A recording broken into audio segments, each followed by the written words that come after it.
Bu Firly aman ya? Posisi di mana, Dok? Di Surabaya sekarang, Dok. Surabaya. Prof. Ya. Mulai ya, Dok. Saya admit. Oke, bismillah.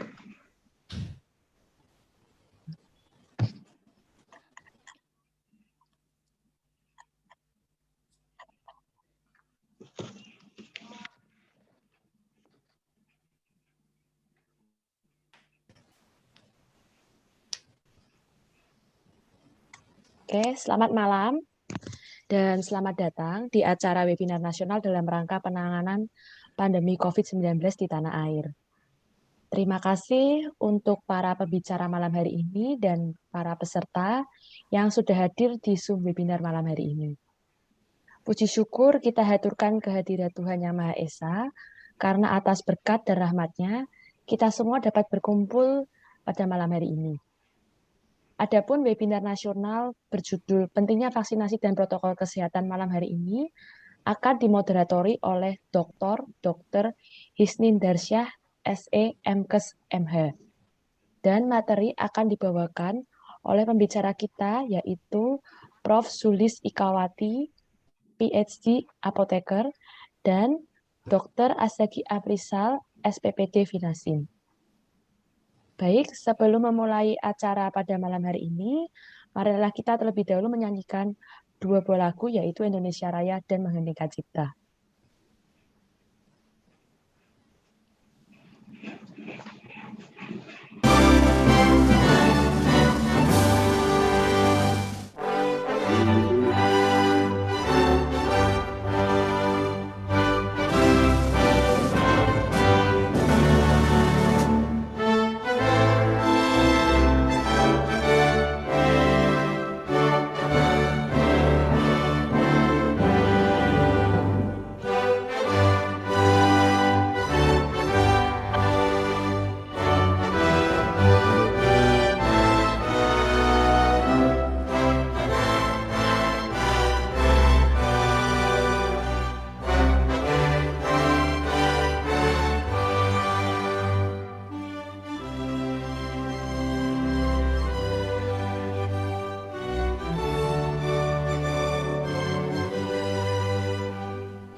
Baik, untuk acara selanjutnya akan saya serahkan ke Bapak Dokter Moderator ya.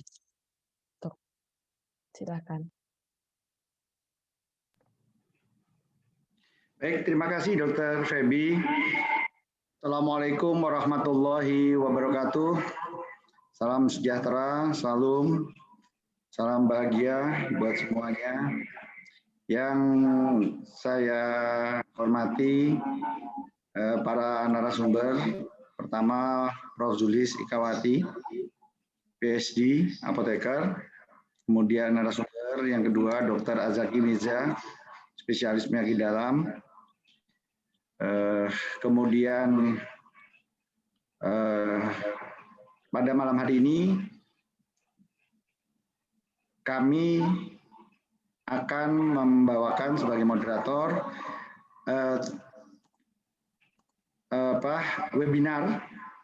webinar diskusi edukasi nasional yang terkait dengan isu topik yang sedang hangat dilaksanakan dan berhubungan dengan COVID-19, yaitu mengenai vaksinasi dan protokol kesehatan. Kegiatan webinar edukasi nasional ini merupakan kerjasama dari Yayasan Bangun Sehat Indonesia-ku dengan Rumah Sakit RSUD Klaten. Ya. Kemudian terima kasih kepada Ketua Yayasan Bangun Sehat Indonesia-ku, Bu Firly Mafitasari, yang telah mengakomodasi kegiatan-kegiatan kita selama ini. Untuk selanjutnya, mempersingkat waktu, kami serahkan kepada, saya akan memperkenalkan narasumber yang pertama, Prof. Zulis, Profesor Dr. Zulis Ikawati, PhD, apoteker, yang sehari-hari beliau ini adalah sebagai Ketua Program Studi Doktor Ilmu Farmasi Fakultas Farmasi UGM. Catatan penting dari beliau adalah beliau menyelesaikan PhD-nya di Ehime University School of Medicine, Jepang, tahun 2001. Kemudian memperoleh beberapa penghargaan, salah satunya dari University Science Malaysia mengenai pengembangan biologi molekuler, kemudian mengenai sebagai pemakalah terbaik Kongres Ilmiah Ikatan Apoteker Indonesia di Makassar, kemudian insan berprestasi UGM tahun 2010, dan Kaprodi berprestasi UGM pada tahun 2018. Kemudian untuk karya ilmiah, beliau sudah menjadikan dalam bentuk buku, ada sekitar 12 buku yang beliau terbitkan, dan ini menunjukkan bahwa kapasitas beliau untuk berbicara mengenai vaksin dihubungkan dengan efektivitasnya sudah tidak perlu diragukan lagi. Dan pada hari ini beliau akan memberikan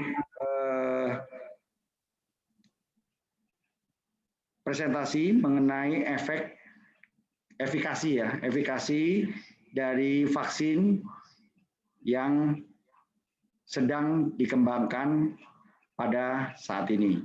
Untuk selanjutnya, maka mempersingkat waktu, kami serahkan kepada Prof. Zulis untuk memberikan presentasinya. Silakan, Prof. Baik, terima kasih atas introduction-nya. Assalamualaikum warahmatullahi wabarakatuh. Selamat malam, salam sejahtera untuk kita semuanya. Alhamdulillah, bersyukur sekali kehadirat Allah SWT bahwa pada malam hari ini masih bisa bertemu dan diberi kesempatan untuk bersilaturahmi dengan sejawat semuanya. Salam sehat, mudah-mudahan semuanya dalam keadaan sehat dan di bawah lindungan Allah Subhanahu wa taala. Terima kasih kepada Dr. Zaki yang sudah mengundang saya untuk menjadi salah satu pembicara, dan terus terang grogi ya, karena ini wah sepertinya banyak teman-teman yang jauh lebih mengerti dari saya, hanya mungkin lebih pada sharing saja, barangkali nanti kita bisa berbagi pengalaman dalam webinar ini. Saya apoteker dari Fakultas Farmasi UGM, jadi mungkin nanti banyak lebih ke aspek produknya begitu ya, atau pengembangan vaksinnya, karena untuk aspek klinisnya tentu para dokter yang lebih memahami. Baik, saya izin untuk sharing screen saya. Ya, adapun judul atau topik yang akan kita diskusikan malam ini adalah mengenai efikasi dan keamanan dari vaksin COVID-19. Tentunya akan kita diskusikan bersama macam-macam vaksin yang akan digunakan di Indonesia. Jadi perjalanan pengembangan vaksin COVID-19, kemudian jenis-jenis vaksin COVID yang akan digunakan di Indonesia dan karakteristiknya, kemudian efektivitas vaksin beserta maknanya, imunogenisitas, keamanan, serta penggunaan vaksin COVID-19. Saya yakin banyak sejawat di sini, apalagi banyak dokter juga yang hadir dalam acara webinar ini yang mungkin sudah lebih tahu ya mengenai vaksin. Namun mungkin ini untuk refreshing saja. Jadi oke ya, teman-teman para peserta webinar yang berbahagia. Jadi kita dalam kondisi yang prihatin sudah setahun lebih pandemi COVID ini belum ada tanda-tanda akan berakhir begitu, dan belum ada obat yang benar-benar kita bisa andalkan begitu, yang benar-benar efektif dan manjur. Yang terakhir mungkin untuk antiviral yang sudah mendapatkan approval adalah Remdesivir ya, dan sejak itu belum ada lagi yang muncul lagi begitu ya. Sehingga vaksin ini menjadi salah satu ikhtiar, menjadi salah satu alternatif untuk menurunkan jumlah infeksi. Kalau obat adalah untuk mengatasi yang sudah mengalami paparan COVID, sedangkan vaksin ini adalah untuk mencegah, di mana untuk Indonesia kita punya target yaitu 181 juta ya penduduk bisa mendapatkan vaksin. Namun demikian kita lihat bahwa untuk ini saya ambilkan masih agak lama ya, per 16 Februari mungkin beberapa hari yang lalu. Ini jumlah yang divaksinasi masih sekitar di angka 1, sekian ya untuk vaksinasi pertama, dan vaksinasi kedua baru sekitar 530-an. Jadi targetnya itu masih jauh sekali begitu. Nah, pada beberapa waktu lalu sebelum ketika vaksinasi itu mulai didengungkan, banyak masalah dengan kontroversi atau banyak yang meragukan, kemudian takut dengan divaksin, bahkan ada juga yang sampai anti ya, pada anti vaksin begitu. Saya kira kita mungkin sebagian besar peserta di sini adalah mungkin tenaga kesehatan, menjadi memiliki satu responsibilitas atau tanggung jawab ya untuk bagaimana mengedukasi terutama masyarakat yang mungkin against atau tidak mau divaksin atau tidak paham dengan vaksin dan sebagainya. Ya, kita sudah memulai sejak bulan Januari tanggal 13 ya untuk suntikan yang pertama dengan vaksin Sinovac. Namun demikian di dunia ini kan banyak, ada beberapa jenis vaksin ya, nanti akan kita coba diskusikan. Jadi secara umum dulu pengembangan vaksin itu, saya kira vaksin kan nggak cuma vaksin COVID ya, secara umum tentu vaksin harus diawali dengan memilih dari antigennya, kemudian nanti akan ada studi-studi preklinik menggunakan hewan dengan berbagai model. Kemudian jika nanti lolos, maka akan bisa masuk pada uji pada manusia. Uji manusia yaitu diawali dengan fase 1 yang merupakan uji terhadap aspek safety. Jadi apakah vaksin aman? Dengan biasanya subjeknya mungkin hanya sekitar puluhan orang saja. Setelah itu lolos dari segi aspek keamanan, kemudian bisa masuk kepada fase 2. Fase 2 adalah untuk mengoptimasi. Jadi biasanya fase 2 ini menggunakan jumlah volunteers yang sudah lebih banyak dengan tujuan mencari dosis yang optimal ya, either ini untuk obat maupun vaksin. Kalau dari sini sudah diperoleh yang optimal tadi, maka kita bisa masuk kepada fase 3 dengan melibatkan lebih banyak lagi subjek, yang ini adalah untuk konfirmasi. Jika nanti hasilnya bagus, maka bisa diajukan kepada badan otoritas, seperti kalau di Indonesia ada Badan POM, ya di Amerika ada FDA, untuk mendapatkan approval. Ya, ini kalau vaksin-vaksin yang biasanya mungkin memerlukan berbulan-bulan bahkan bertahun-tahun untuk mendapatkan satu vaksin. Tetapi untuk COVID-19 vaksin ini semuanya dipercepat prosesnya, karena memang kondisinya adalah urgen atau darurat, sehingga beberapa kegiatan bisa dilakukan bahkan secara simultan, dan ada baiknya juga, ada hikmahnya juga bahwa COVID-19 ini hampir mirip seperti SARS ya. Jadi virus dari SARS-CoV-2 ini kan hampir mirip dengan SARS yang pertama, sehingga sudah banyak informasi terkait dengan virusnya, sehingga untuk mengembangkan vaksinnya bisa menjadi lebih cepat begitu. Nah, jadi kalau kembali lagi, kalau secara tradisional atau paradigma yang lama atau untuk vaksin-vaksin yang bukan dalam keadaan darurat, mungkin membutuhkan waktu bertahun-tahun ya. Jadi seperti yang tadi saya sampaikan. Namun demikian untuk kondisi dalam keadaan darurat ini, terutama pandemi COVID ini, maka bisa dilakukan berbagai percepatan di mana beberapa fase itu bisa overlapping. Ya, artinya bisa secara simultan dilakukan ya. Kemudian juga untuk approval-nya bisa menggunakan emergency use authorization. Jadi izin dalam keadaan darurat begitu. Karena memang semuanya situasinya adalah keadaan yang membutuhkan langkah yang cepat. Ya, di Indonesia sendiri, di dunia sudah cukup banyak para industri yang mengembangkan vaksin. Ini saya ambilkan per Januari, mungkin agak sedikit lama ya, tapi mungkin belum terlalu banyak berubah. Jadi di dunia ini sudah ada 63 vaksin yang di dalam proses pengembangan secara klinis, dan sudah ada 170 lebih yang masuk dalam uji preklinik ya. Dan yang menarik ketika kita belajar dulu zaman saya masih kuliah, kalau bicara tentang vaksin adalah definisinya adalah suatu virus yang dilemahkan atau bakteri yang dilemahkan begitu. Maka sekarang platformnya itu bermacam-macam sekali. Jadi ada beberapa jenis platform vaksin yang digunakan di dalam pengembangan vaksin COVID. Ada yang menggunakan jenis protein subunit, ada yang menggunakan viral vector, DNA, kemudian virus yang diinaktivasi, RNA, dan lain-lain. Kalau kita lihat, yang paling banyak adalah proporsinya adalah yang menggunakan protein subunit. Beberapa vaksin menggunakan jenis protein subunit, kemudian ada yang menggunakan viral vector, ya, yang non-replicating, kemudian DNA dan seterusnya.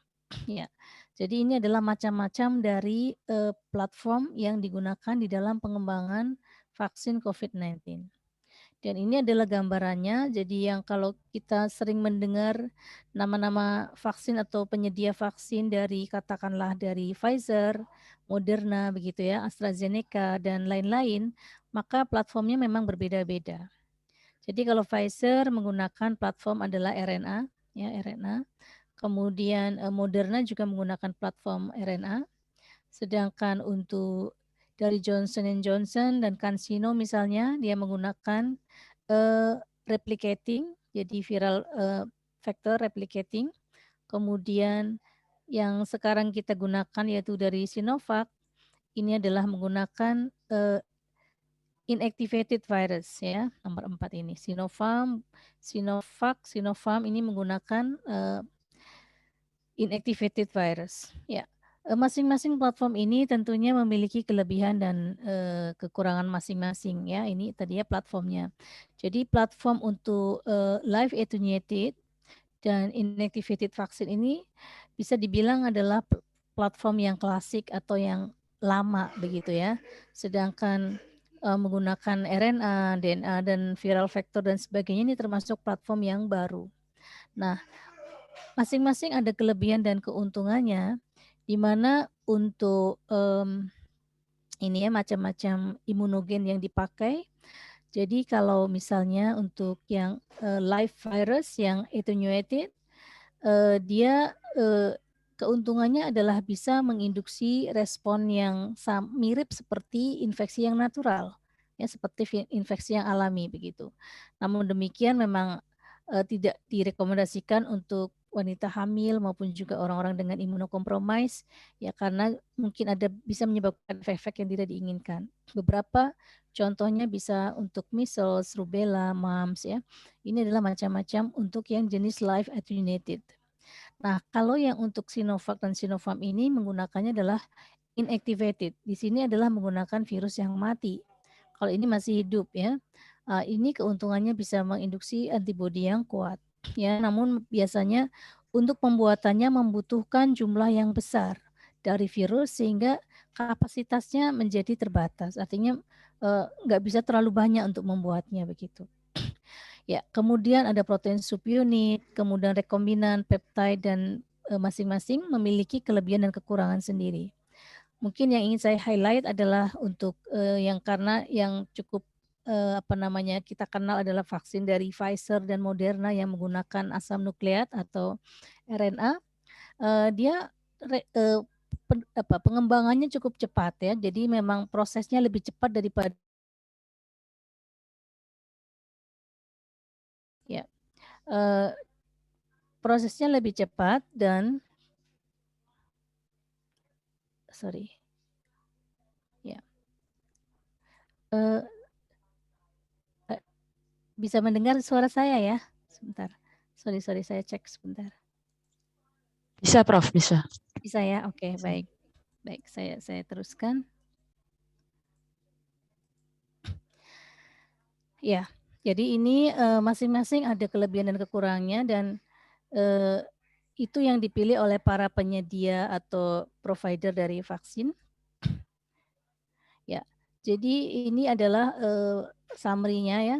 Jadi ada beberapa macam dan ini adalah jumlah dosisnya dengan interval pemberian adalah ada yang 14 hari, ada yang 21 hari, ada yang 28 hari ya. Jadi ada beberapa macam dan itu tergantung dari pada saat mereka mengembangkannya.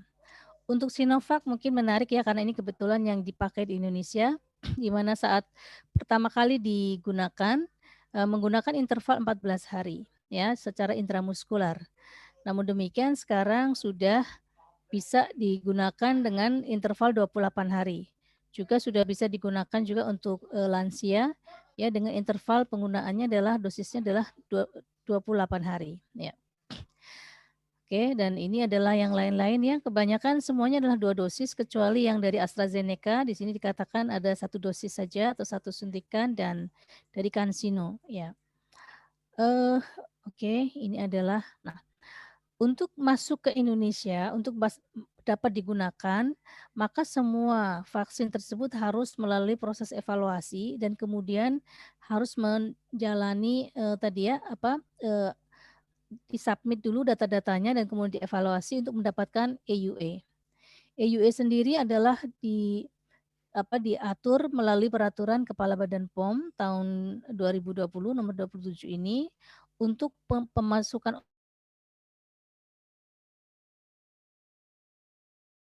daruratan kesehatan masyarakat. Jadi mungkin kalau untuk kondisi yang biasa mungkin kita mungkin tidak sering mendengar istilah EUA ya, tetapi setelah adanya pandemi ini maka kita sering mendengar istilah emergency use authorization, yaitu suatu persetujuan penggunaan obat selama kondisi kedaruratan kesehatan masyarakat ya untuk obat maupun vaksin yang belum mendapatkan izin edar atau obat yang telah mendapatkan izin edar tetapi kemudian digunakan untuk indikasi yang berbeda dari indikasi sebelumnya ya. Seperti contohnya misalnya mungkin yang kita pernah kenal adalah kloroquine atau hidroksikloroquine yang semulanya adalah anti malaria dan juga imunosupresan, kemudian digunakan untuk COVID ya. Walaupun kemudian ternyata setelah dipakai beberapa lama efeknya ternyata tidak begitu promising ya, tidak begitu baik sehingga kemudian EUA-nya dicabut kembali. Nah, bagaimana atau seperti apa sih kriteria persetujuan EUA? Jadi tentu harus ditetapkan dahulu keadaan kedaruratan kesehatan masyarakat oleh pemerintah, kemudian terdapat cukup bukti ilmiah. Jadi artinya walaupun suasananya tadi kondisinya urgen atau darurat, tetapi tetap tidak boleh meninggalkan aspek-aspek ilmiahnya, di mana aspek ilmiah itu adalah terkait dengan aspek keamanan dan juga khasiat. Ya, jadi efficacy dan safety ini harus menjadi parameter utama. Kemudian di sisi lain juga mutunya yang memenuhi standar yang berlaku dan itu harus dibuat oleh industri yang memiliki cara pembuatan obat yang baik ya, CPOB atau GMP ya, Good Manufacture Practice. Termasuk juga untuk vaksin. Kemudian juga setelah dievaluasi maka kemanfaatannya harus lebih besar daripada risikonya ya, berdasarkan data-data non klinik maupun klinik untuk indikasi yang diajukan. Dan belum ada alternatif ya. Jadi maka kemudian bisa mendapatkan persetujuan EUA. Untuk Sinovac kemarin sudah mendapatkan persetujuan yang pertama, kemudian belakangan ya diajukan lagi EUA untuk yang lansia dan tambahan interval 28 hari. Nah, apa saja yang dievaluasi oleh Badan POM untuk mendapatkan EUA tadi? Yang pertama tentu dari data uji preklinik. Data uji preklinik itu biasanya menggunakan hewan. Yang dilihat adalah imunogenisitas, di mana ada karakterisasi terhadap neutralizing antibody dan juga uji potensi adjuvan bila menggunakan adjuvan pada model hewan. Dari situ kemudian dilakukan juga uji toksisitas. Uji toksisitas ini adalah untuk melihat safety. Semuanya ini dilakukan pada hewan uji karena ini masih preklinik. Kemudian dari data itu juga harus ada data uji kliniknya. Jadi kalau ini sudah lolos semuanya, udah bagus, bisa masuk ke manusia, maka ada uji klinik fase 1. Nah, untuk EUA, maka minimal datanya adalah 6 bulan. Kalau kita lihat kemarin yang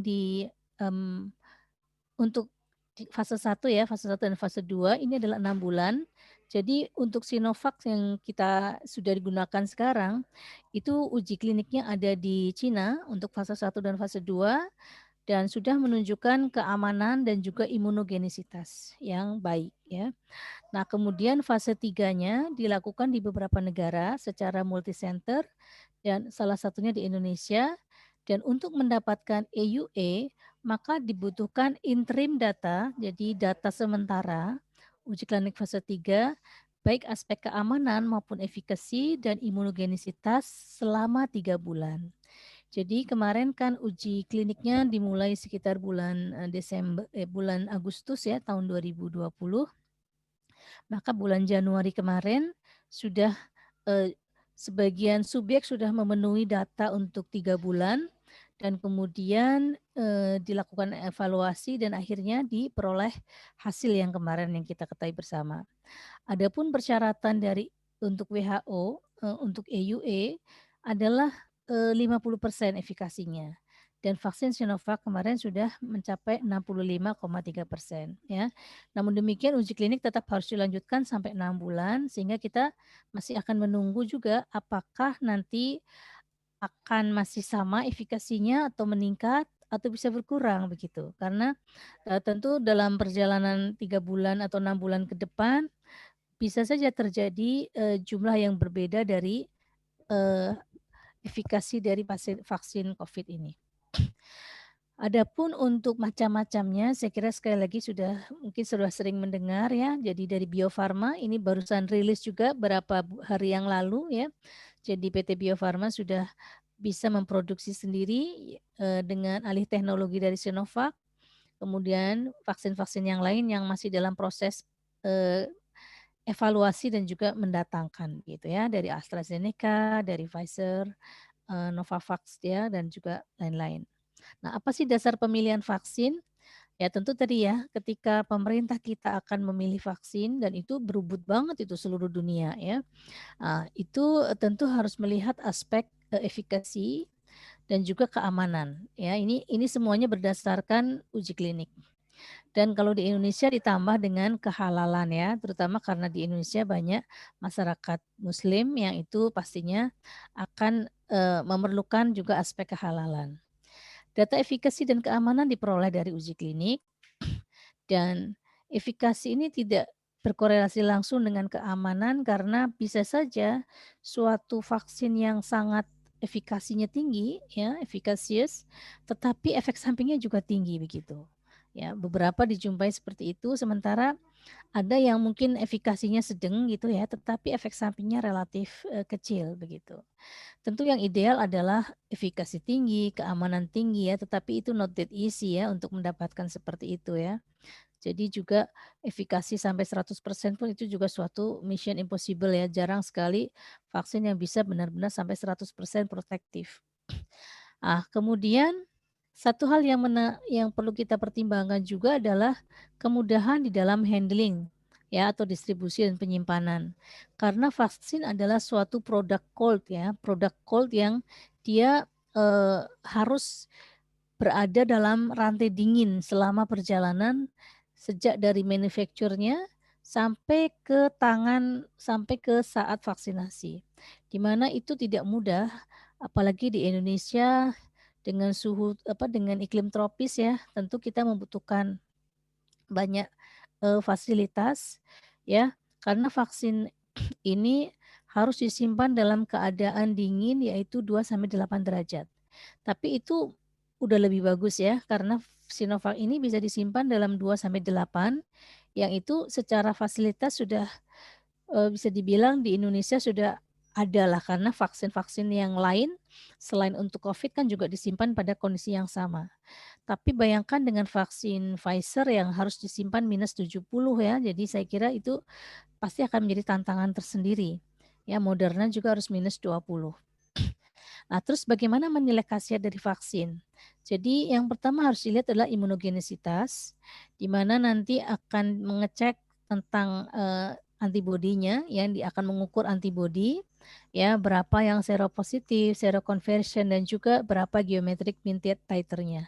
Itu yang nanti menggambarkan, sifat atau karakter imunogenisitas dari suatu vaksin.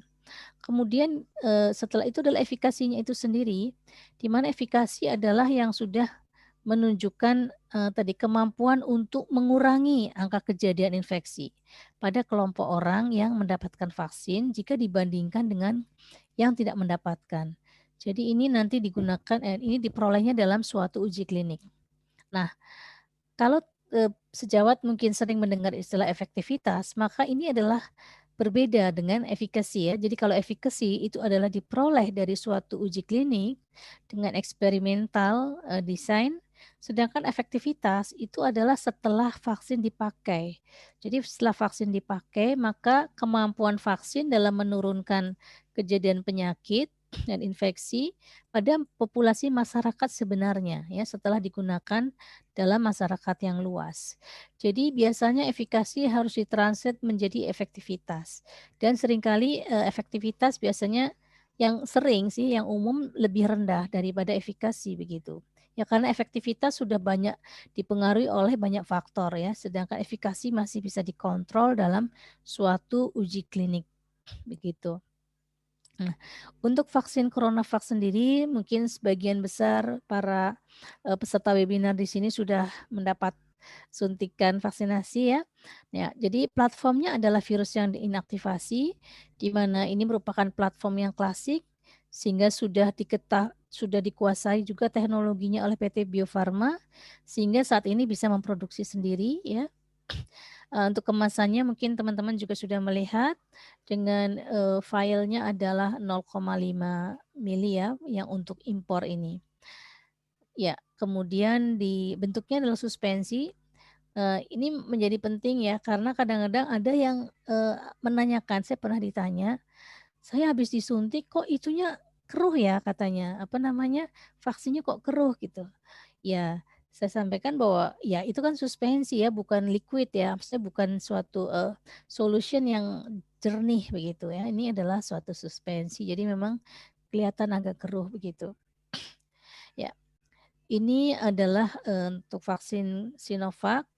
Nah, namanya adalah CoronaVac ya, di mana dari studi di Cina memang sudah memiliki, data di mana pada fase 1 dan 2 ini antibodi masih diperoleh pada 6 bulan pemberian setelah 6 bulan pemberian dosis kedua.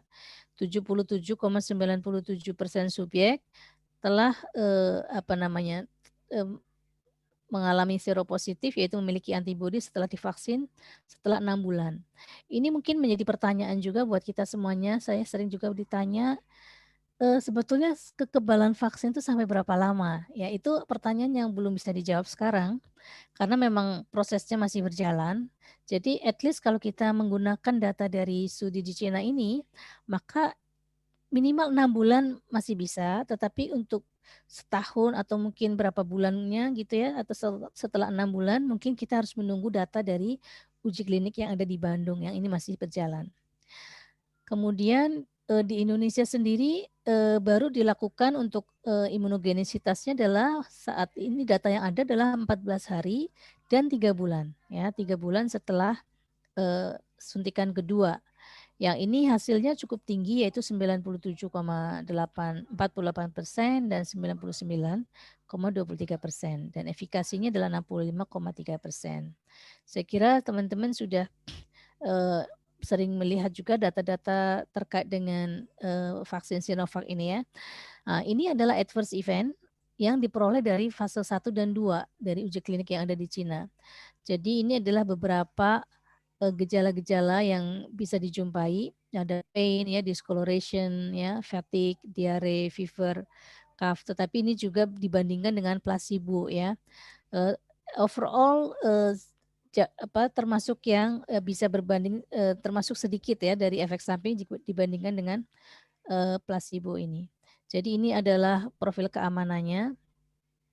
Jadi data keamanan yang ada di Indonesia 1 bulan setelah, data interim 1 bulan, laporan adverse event-nya sebanding antara kelompok vaksin dengan placebo dengan kondisi yang ringan sampai sedang. Mungkin ini juga yang sering ditanyakan oleh teman-teman dan mungkin nanti bisa kita diskusikan, bisa sharing ya pengalamannya seperti apa yang sudah pada divaksin. Ada yang jadi ngantuk, ada yang jadi capek ya atau fatigue ya, ada yang biasa-biasa aja, ada yang ya jadi, itu sangat bervariasi dan sangat individual. Ya, ini adalah profil keamanan juga yang ada di Turki. Ya, paling overall secara keamanan bisa ditoleransi ya. Nah, kemudian untuk efikasi saya kira udah sering dibahas juga. Jadi, efikasi ini diperoleh dari uji klinik dengan membandingkan berapa yang mengalami infeksi pada kelompok placebo dibandingkan dengan kelompok yang, terinfeksi, kelompok yang divaksinasi ya. Sehingga angka-angka ini bisa bervariasi karena juga dipengaruhi oleh berbagai faktor, misalnya tingkat resiko infeksi, kemudian karakteristik subjek ujinya, apakah dia, risiko tinggi atau bukan ya, kemudian ya gaya hidup dalam menjaga protokol kesehatan dan sebagainya. Ya ini adalah mengenai efikasi, saya kira saya tidak akan terlalu banyak karena saya yakin teman-teman sudah banyak yang mengetahui. Nah, teman-teman kalau akan mendapatkan informasi terkait dengan CoronaVac sebetulnya sudah ada juga informasi-informasi yang bisa diakses melalui Badan POM ya, di sana bisa dicek ini adalah fact sheet untuk healthcare providers, kemudian ini adalah untuk, orang awam ya atau untuk masyarakat, ini bisa diakses dan ya ini yang tadi, sudah saya jelaskan sebelumnya, tetapi mungkin ini agak lebih detail. Jadi yang akan masuk di Indonesia adalah ada 7 ya, ini ditambah 1 lagi adalah yang dari, Bio Farma ya. Masing-masing sudah, secara singkat tadi dijelaskan kelebihan dan kekurangannya.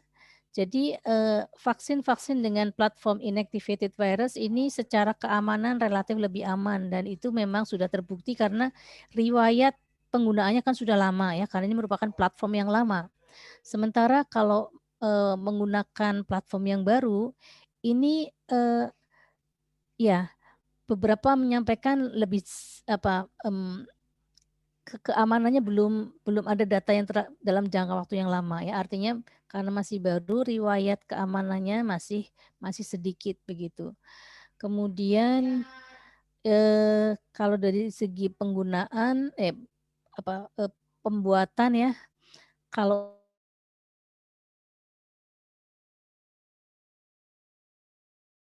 sedangkan untuk yang RNA yang lain itu biasanya nggak sampai harus menggunakan satu laboratorium dengan BSL yang tingkat tinggi. Namun dari segi penyimpanan tadi ya sempat disinggung agak berbeda. Oke ya, ini saya kira tadi sudah, mungkin saya tidak akan sampaikan lagi. Nah, ini mungkin yang terbaru kemarin yaitu 16 Februari Badan POM menerbitkan izin penggunaan darurat untuk vaksin Sinovac yang diproduksi sendiri oleh PT Bio Farma. Jadi vaksinnya namanya adalah COVID-19 vaksin. Ya, ini nanti juga akan mulai diedarkan dan vaksin COVID-19 ini bentuknya adalah vial 5 mili berisi 10 dosis vaksin per vial. Jadi nanti akan digunakan untuk 10 dosis ya. Karena satu dosisnya adalah setengah mili ya. Kemudian ya, jadi bentuknya adalah multidos ya seperti ini.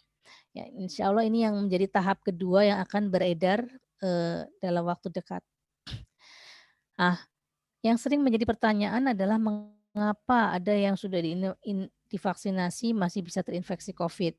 Jadi beberapa kali orang sempat menanyakan juga, bahkan di tempat kami ada Bupati Sleman waktu itu ya, setelah divaksin 7 hari kemudian beliau menyampaikan bahwa beliau terkonfirmasi positif. Jadi 7 hari setelah vaksin. Ya, jadi kenapa yang bisa setelah divaksin masih bisa kena?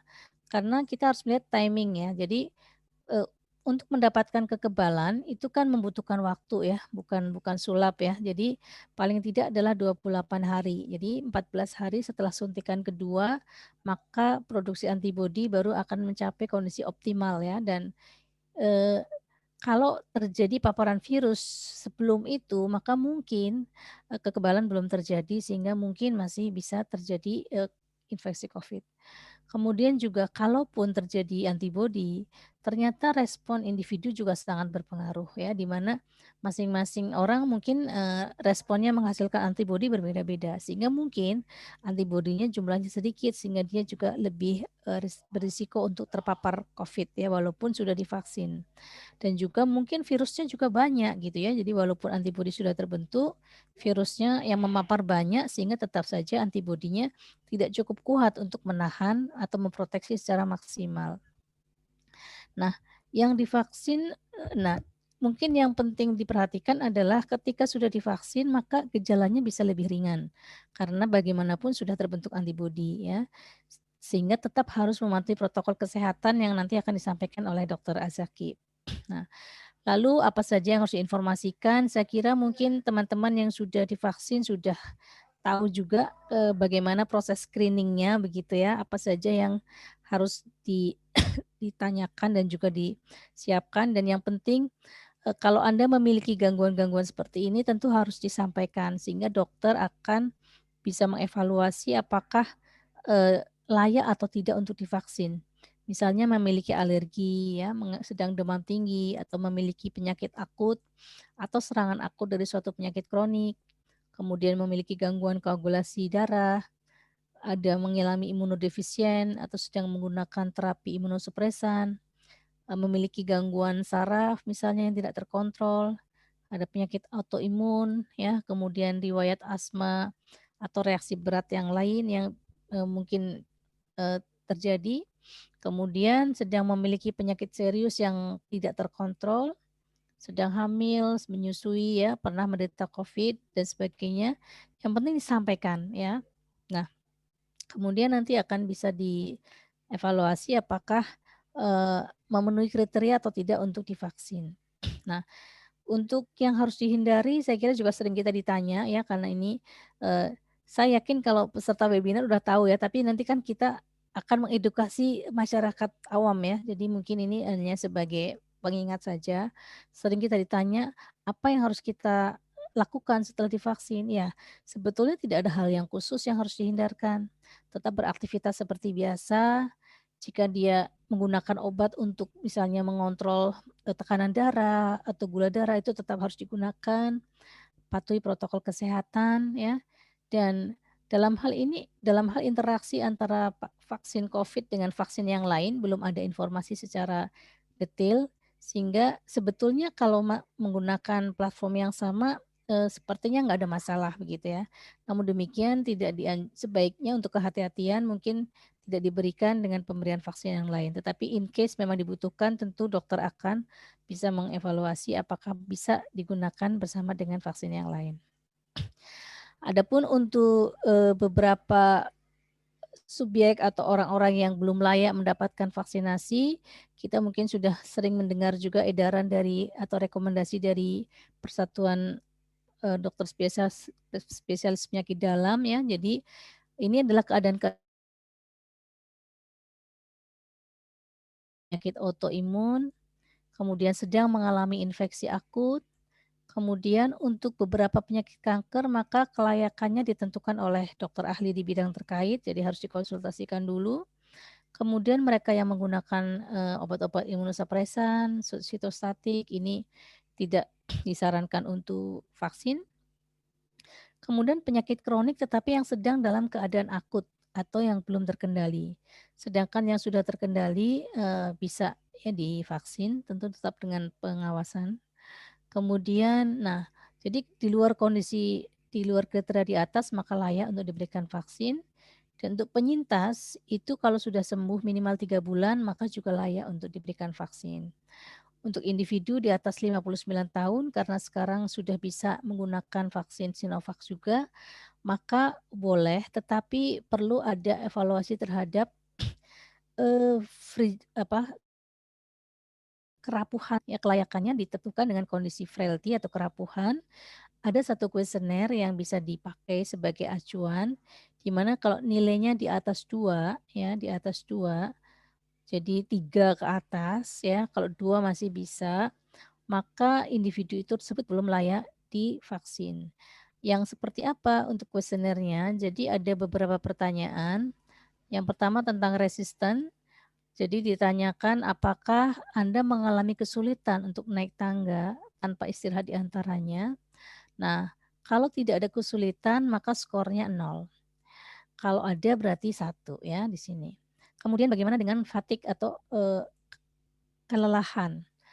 Seberapa sering dalam 4 minggu Anda merasa kelelahan? Kalau jawabannya 1 atau 2 itu berarti masuknya di skor 1 ya, tapi kalau jarang atau kadang-kadang di skornya 0. Kemudian penyakit lebih dari 4.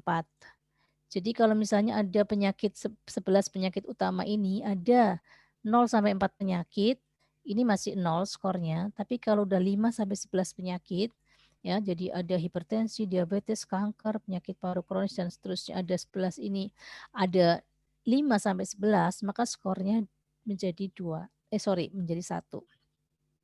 Usaha berjalan sendiri juga demikian, ada kesulitan atau tidak, dan hilangnya berat badan. Jadi kalau hilangnya berat badan dalam 1 tahun itu kurang dari 5%, maka skornya 0, kalau ini 1. Nah, nanti akan dihitung di total kalau skornya di atas 2, berarti tadi ya, yang bersangkutan belum layak untuk divaksin ya karena tadi faktor fragility, tadi ya kerapuhannya begitu.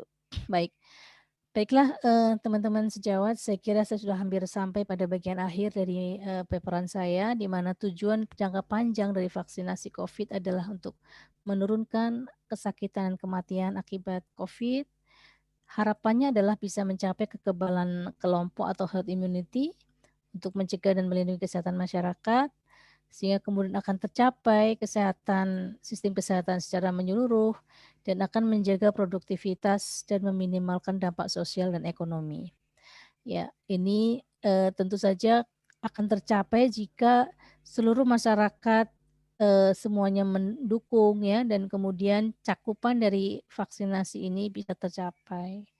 Baiklah teman-teman para peserta webinar, jadi vaksinasi merupakan salah satu upaya untuk menekan angka infeksi yang harapannya adalah bisa mendapatkan atau mencapai herd immunity, dan semua vaksin saat ini masih berstatus EUA, efikasi dan keamanannya masih perlu dipantau.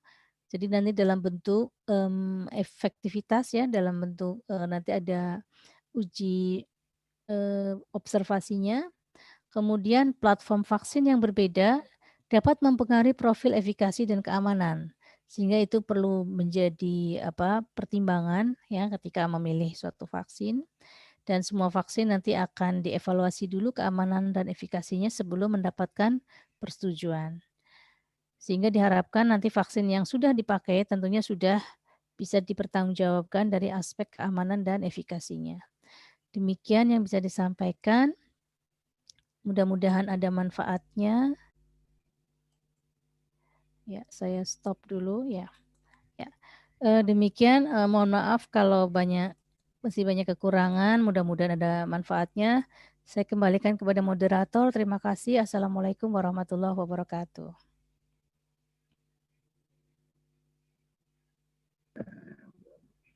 Waalaikumsalam warahmatullahi wabarakatuh. Prof, terima kasih sekali. Ini penjelasan yang sangat ilmiah, pencerahannya sangat luar biasa, dan satu hal lagi, sangat mudah dicerna dari semua kelompok dan kalangan. Dan kami sangat bersyukur sekali dengan penjelasan seperti ini, sehingga yang bisa mengikuti webinar pada malam hari ini sangat mudah untuk memahami. Karena selama ini kan kita ini selalu berhadapan dengan data-data informasi yang agak membingungkan dan cenderung hoax, dan ini diinformasikan langsung oleh seorang profesor yang berkompeten memang langsung di bidang itu. Sekali lagi saya sebagai moderator menyampaikan rasa hormat dan terima kasih Prof untuk penjelasannya. Dan sudah banyak pertanyaannya Prof. Banyak Prof. Nanti setelah ini kita kembali ke selanjutnya kepada narasumber yang kedua. Dr. Azaki Mirza, spesialis penyakit dalam dari Rumah Sakit Suraji Tirtonegoro, Klaten, yang sudah tidak asing lagi oleh kita karena beliau juga spesialis webinar juga yang bekerja sama dengan salah satunya dengan yayasan tentang pentingnya protokol kesehatan dan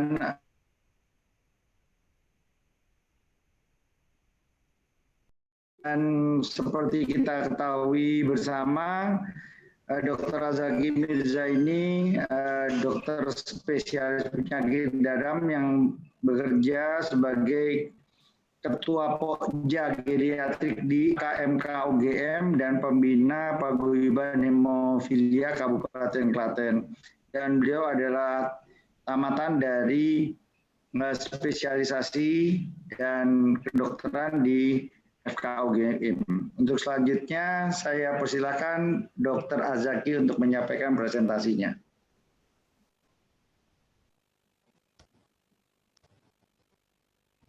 Ya, terima kasih kepada moderator. Terima kasih kepada para peserta. Pada kesempatan ini saya akan menjelaskan tentang pentingnya protokol kesehatan dan upaya pencegahan selama pandemi COVID-19. Tadi sudah dijelaskan Prof. Sulis panjang lebar tentang vaksinasi. Saya di sini cuma menambahkan saja. Jadi CV saya sudah dibaca ya. Sebenarnya saya sekilas tentang apa itu coronavirus, gejalanya ini yang sering mungkin kita hadapi, yaitu demam atau meriang, kemudian batuk, nyeri tenggorokan, sesak nafas, diare ya juga sering, karena penyakit ini tidak cuma di saluran nafas tapi juga bisa di saluran cerna. Kemudian gejala lain bisa sakit kepala, kemudian pegel, nyeri otot ya. Jadi beragam gejalanya. Kemudian ini bisa kita lihat bagaimana gejala klinis dari COVID-19 ini dikatakan sebagai penyakit 1000 wajah ya, 1000 rupa, karena banyak sekali manifestasi di berbagai sistem organ ya. Jadi bisa di nasal, bisa di paru, bisa di jantung, kemudian di saluran kencing, di otak, mata, ya, ginjal, testis, prostat, plasenta, pankreas, liver, usus, ya.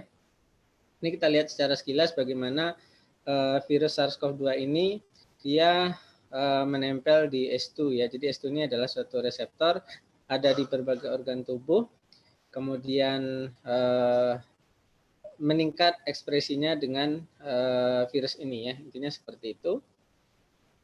Kemudian ini faktor risiko, intinya adalah bahwasannya COVID ini bisa mengenai semua orang dari berbagai jenis usia.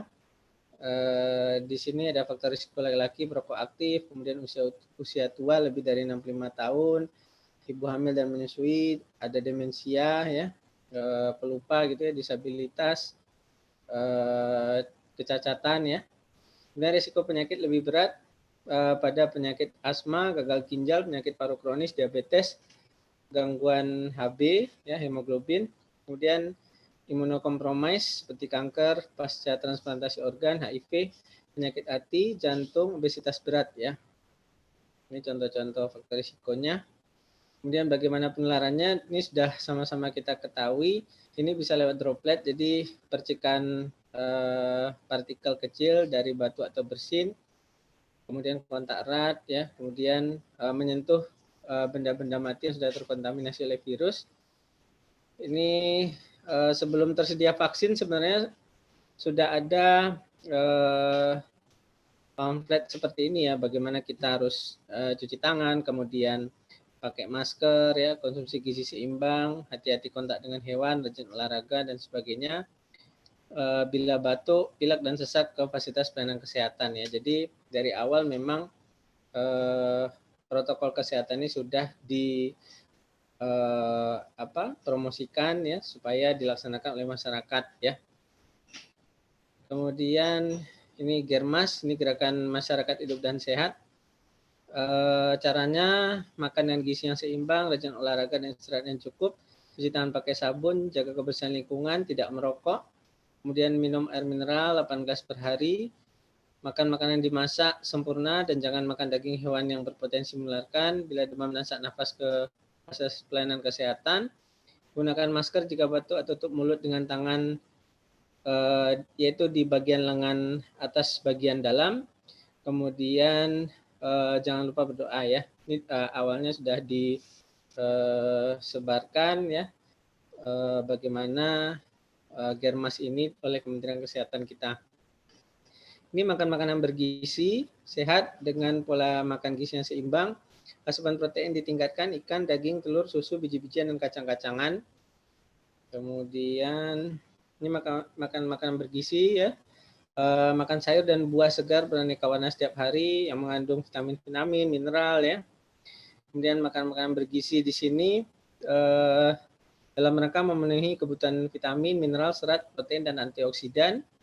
Menu sayur di tiap kali makan, ya, buah sebagai selingan atau snack, sehingga diharapkan tubuh menjadi sehat dan daya tahan tubuh meningkat.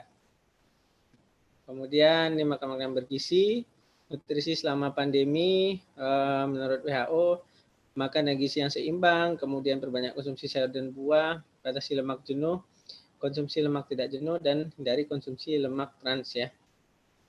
Kemudian batasi konsumsi garam, minum air 8-10 gelas setiap hari, batasi konsumsi gula.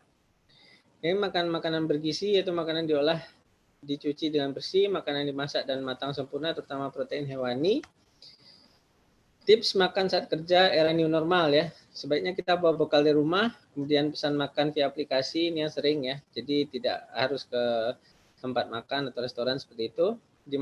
Dimasak matang dan segar, kurangi fast food dan makan minuman manis atau asin, bawa alat makan dan minum sendiri, kemudian penuhi kebutuhan cairan 8-10 gelas per hari. Ini yang kita lakukan di era new normal. Nih pesan gizi seimbang ada 10. Yang pertama, syukuri dan nikmati aneka ragam jenis makanan, kemudian banyak makan sayuran dan cukup buah-buahan, konsumsi lauk yang berprotein tinggi, konsumsi aneka ragam makanan pokok, ya, kemudian batasi konsumsi makanan yang manis, asin dan berlemak, kemudian biasakan sarapan pagi sebelum beraktivitas, minum air putih yang cukup ya dan aman. Kemudian biasakan membaca label ya pada kemasan makanan. Kemudian biasakan cuci tangan dengan sabun dan air mengalir dan berolahraga secara teratur dan jaga berat badan normal. Ini olahraga yang dianjurkan intinya 60 menit per hari. Tujuannya adalah meningkatkan imunitas atau sistem imun tubuh dan dibiasakan tidak berkelompok ya, jadi sendiri dengan intensitas sedang.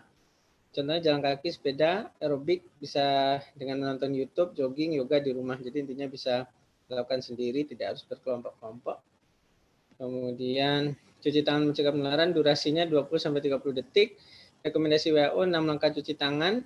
Kemudian hand sanitizer jika tangan tidak bersih.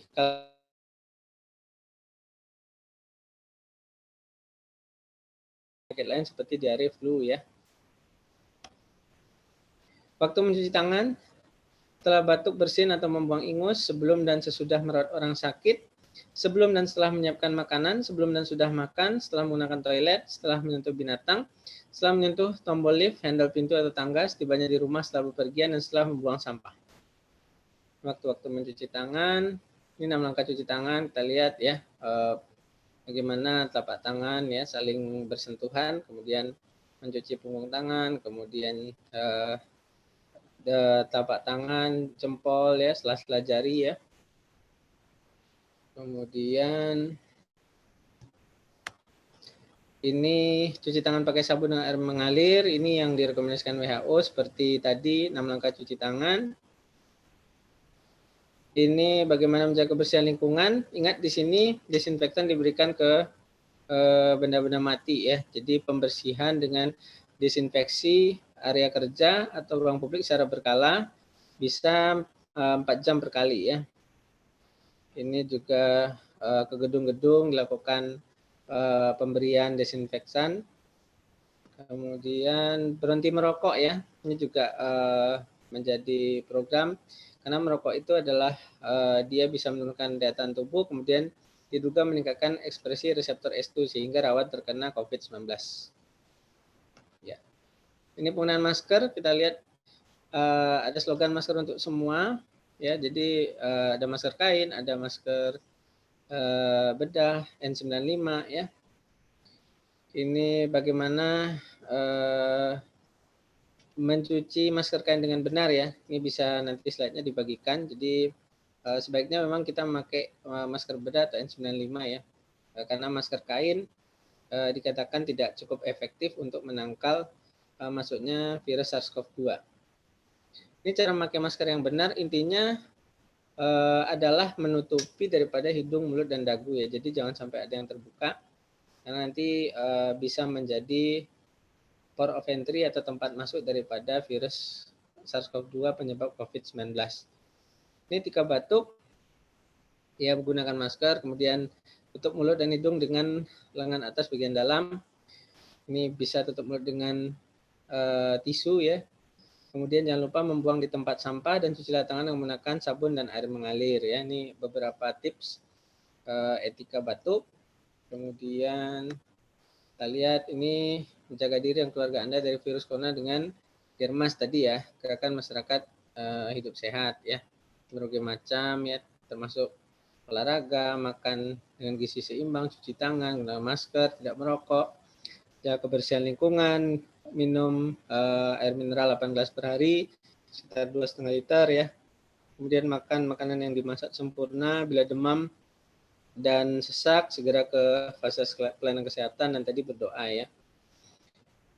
Ini juga penting jaga jarak atau social distancing. Intinya adalah untuk mencegah penyebaran virus corona dan juga supaya kita tidak tertular. Libur 14 hari dapat menyelamatkan ribuan nyawa karena masa penularannya bisa sampai 2 minggu sampai muncul gejala.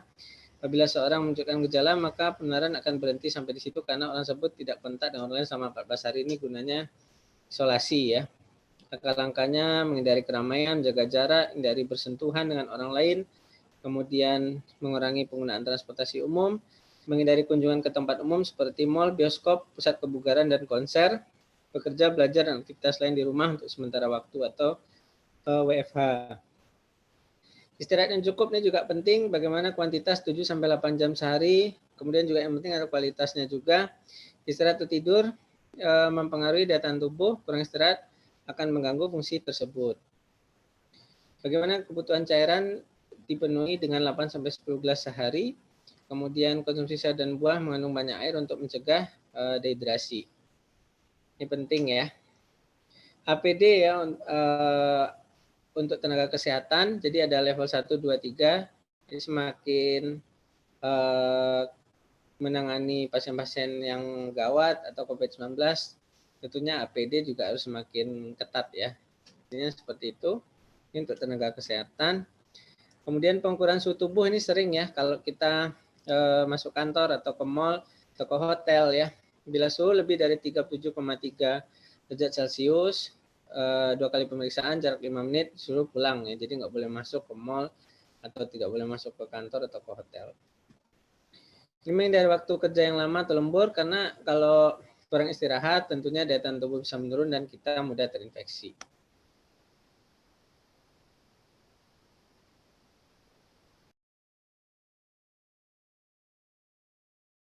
Jangan berkumpul dalam kelompok, jaga jarak 1-2 meter, jauhi tempat-tempat ramai dan dari pertemuan massal. Ini sudah seringkali kita dihimbau seperti itu. Kemudian ini isolasi mandiri dan surat keterangan sakit. Isolasi mandiri setelah perjalanan ke luar negeri, kontak dengan pasien positif COVID, surat keterangan sehat setelah pegawai bepergian ke luar negeri ya. Ini perlu untuk traveling ya, travel. Kemudian protokol kesehatan saat perjalanan ke atau dari tempat kerja. Intinya pastikan dalam kondisi sehat, 1. Kemudian gunakan masker. Upayakan tidak naik transportasi umum jika terpaksa. Jaga jarak minimal 1 meter. Kemudian tidak menyentuh fasilitas umum. Gunakan hand sanitizer. Gunakan helm sendiri. Membayar non tunai. Tidak menyentuh wajah, mata, hidung. Jika terpaksa gunakan tisu. Ya, ini kalau tetap kita terpaksa pakai transportasi umum. Protokol kesehatan di tempat kerja, cuci tangan, tidak jabat tangan, tidak menyentuh area publik, buka pintu dengan siku, ya, lift juga dibuka dengan siku, bisa. Aliran udara dan sinar matahari di ruang kerja harus ada, karena apabila di ruang tertutup ventilasi kurang baik, virus ini akan semakin lama bertahan. Pakai masker, jaga jarak dari kerumunan, kemudian disinfeksi meja atau area kerja, ya. Ini untuk benda-benda mati. Protokol kesehatan saat tiba di rumah, desinfeksi benda yang dibawa, handphone, kacamata, dan lain-lain dicuci. Kemudian segera mandi dan ganti baju. Kemudian cuci pakaian dan masker dengan deterjen. Ini penting ya. Ya, kalau misalnya kita di rumah, barang-barang kita bersihkan, kita mandi, kemudian pakaian dan masker harus dicuci dengan deterjen. Ini perilaku pencegahan pasca vaksinasi, tadi sudah dijelaskan oleh Prof. Zulis tentang vaksinasi. Tapi tentu kita perlu pencegahan supaya tidak terinfeksi COVID-19 setelah vaksinasi. Cuci tangan dengan sabun dan air mengalir, menutup mulut dengan hidung dan masker, membersihkan tangan dengan cairan hand sanitizer, hindari berada dalam kerumunan, hindari berkumpul tempat umum, masak dan manaskan makanan secara menyeluruh, hindari bersentuhan dengan binatang secara langsung, dari memegang dan berbagai benda, hindari bersentuhan dengan orang lain, hindari melakukan perjalanan, segera berkonsultasi dengan dokter atau petugas kesehatan ketika timbul gejala.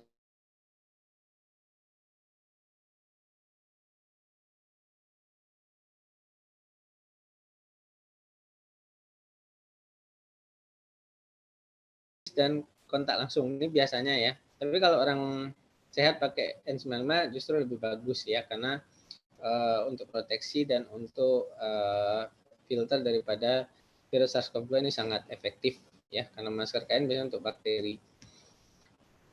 Bagaimana kita menjaga jarak ya, supaya droplet-droplet tidak mengenai ya orang lain, atau kita tidak terkena percikan droplet atau partikel daripada orang yang positif SARS-CoV-2.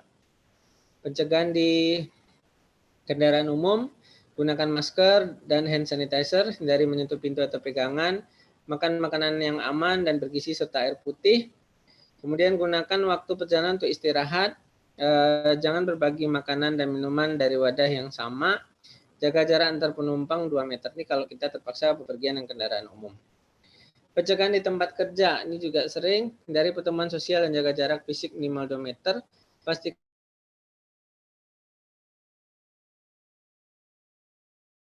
cuci tangan sesering mungkin, memakai sabun dan air mengalir, bila perlu gunakan hand sanitizer berbasis alkohol. Kemudian bungkus tisu bekas pakai ke dalam plastik sebelum dibuang ke tempat sampah tertutup. Kemudian ludah, batuk atau bersin memakai tisu dan menutup seluruh hidung dan mulut. Gunakan masker bila sakit bekerja di rumah, WFH sorry. Kemudian jaga kebersihan area kerja dan lakukan desinfeksi berkala. Ini bagaimana manajemen perilaku, intinya adalah bagaimana kita memodifikasi faktor-faktor yang bisa dimodifikasi dan juga merubah perilaku-perilaku individu sehingga bisa di sini COVID-19 ini semakin kita cegah penularannya. Ya, seperti itu. Kesimpulan dan saran untuk pegawai yang WFO, work from office, ini sehat, usia kurang dari 60 tahun, tidak ada penyakit penyerta, tidak dengan kondisi khusus. Perhatian bagi para istri atau suami nakes itu adalah suatu pemantauan khusus. Kesimpulan saran, makan gizi seimbang, perbanyak makan sayur dan buah-buahan, olahraga 30-60 menit per hari. Kemudian minum air 8-10 gelas per hari, istirahat yang cukup.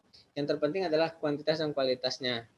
Kemudian berjemur di pagi hari pukul 9-5 menit, naikkan bertahap maksimal 15 menit sekitar 2-3 kali seminggu. Kemudian berhenti merokok ya. Ini slide yang terakhir, bagaimana kita mencegah COVID-19. Ini ada istilah don't touch men, jadi laki-laki yang disentuh. Itu M itu adalah mouth, mulut, E itu eye, mata ya, N itu nose, hidung ya. Kemudian follow woman ya, jadi ikutilah yang perempuan. W itu wash hand frequently, jadi cuci tangan sering-sering. O itu adalah operate from distance, jaga jarak. M maintain cough etik, jadi etika batuk ya, kita pelihara, kita laksanakan. Kemudian E itu eat fresh fruit and vegetable, jadi memakan buah-buahan dan sayur-sayuran yang segar. Kemudian N itu no handshake, jadi tidak salaman, intinya seperti itu. Jadi don't touch men, follow woman. Terima kasih atas perhatian dari para peserta. Saya kembalikan ke moderator.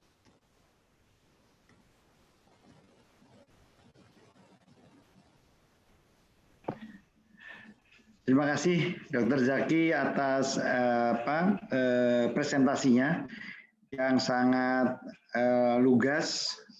Memang dari beberapa presentasi itu Dr. Zaki ingin mengingatkan kepada kita semua, sifatnya lebih kepada reviewing agar sampai kita abai terhadap pelaksanaan protokol kesehatan. Serta ada beberapa informasi-informasi baru di mana sumber-sumber penularannya, serta bagaimana cara kita untuk mengatasi hal-hal tersebut. Nah, untuk selanjutnya kita akan masuk ke sesi tanya jawab, dan luar biasa sekali pertanyaan ini, banyak sekali baik untuk Prof. Zulis maupun Dr. Zaki. Ini Prof, saya mohon izin Prof, saya akan memulai dulu beberapa pertanyaan ini. Chattingnya ini sudah hampir 50, hampir 100 masuk ini. Bentar, jumlahnya chatting kita ini. Ya, nah pertanyaan yang pertama ini dari Dr. Indriani Eka, Prof. Jika booster, yang pertama, jika booster lebih dari 14 hari, itu apa boleh diberikan? Kemudian yang kedua, apakah seluruh bagian virus itu bisa memacu atau men-trigger terjadinya antibodi? Itu yang pertama. Apa mau langsung, Prof? Ada langsung 3 pertanyaan. Langsung aja supaya nggak lupa ya. Ya, baik. Baik. Silakan dijawab. Iya. Terima kasih atas pertanyaannya, Dr. Indriani. Saya membaca juga ini di kolom chattingnya. Jadi yang pertama ada pertanyaan sih sebetulnya tadi mungkin tapi nggak dibaca, yaitu adalah ada nggak VVM yang terlampir pada vaksin dengan EUA?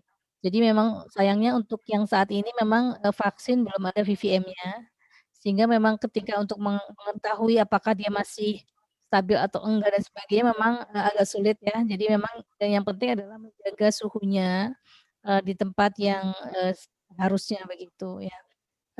Kecuali kalau dia kena frozen ya, kalau dia dinginkan sampai membeku itu baru kelihatan bisa terpisah. Itu kalau untuk melihat dari stabilitasnya, tapi memang tidak ada VVM-nya, harus kita hati-hati. Yang kedua mengenai dosis booster jika lebih dari 14 hari, bagaimana? Jadi kita sering menjumpai orang-orang mungkin yang pas hari ke-14 kok pas lagi ada halangan, bisa sakit atau mungkin ada kegiatan atau apa yang memang benar-benar nggak bisa diandalkan. Kalau mundur gimana?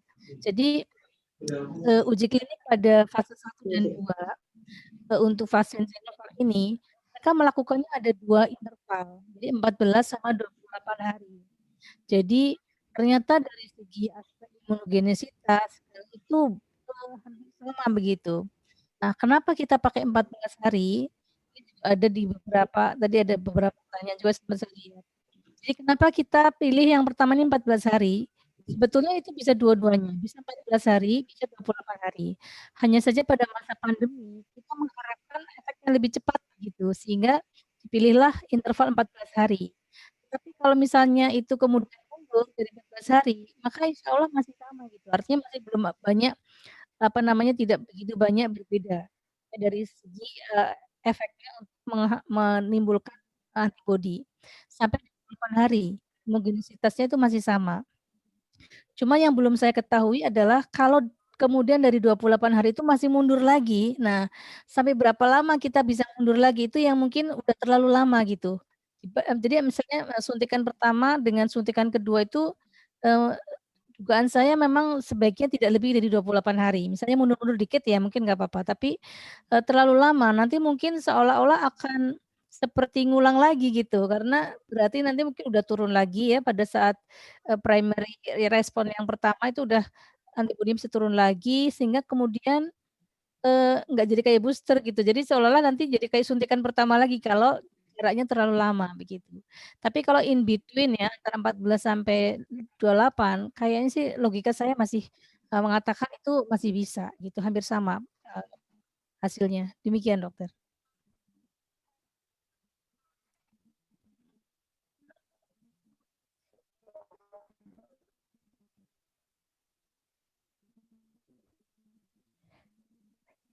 Jika sudah vaksin COVID pertama lalu kena COVID-19, apakah dapat divaksin lagi atau harus mengulang vaksin dari nol? Gitu.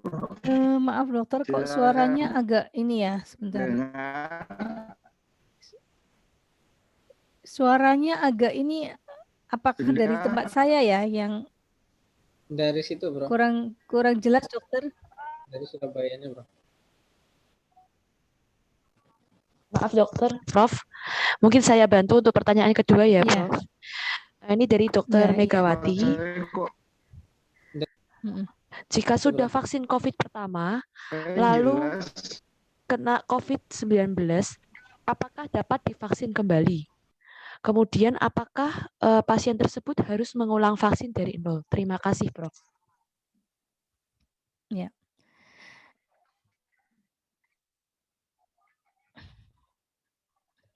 Iya.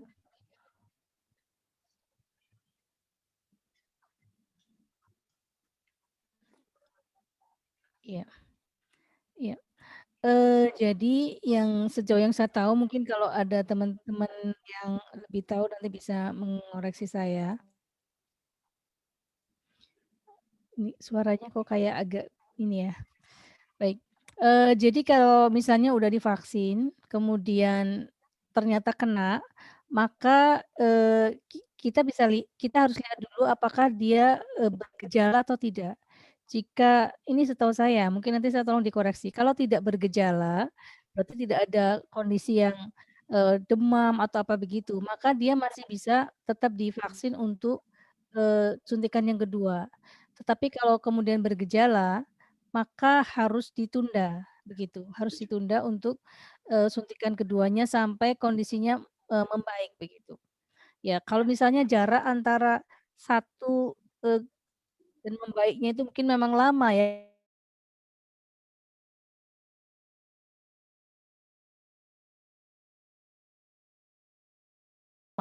Tapi kalau itu OTG yang biasanya mungkin lebih ringan gitu dan itu masih dalam, tadi ya interval 28 hari itu, masih bisa disuntik vaksin lagi untuk suntikan kedua.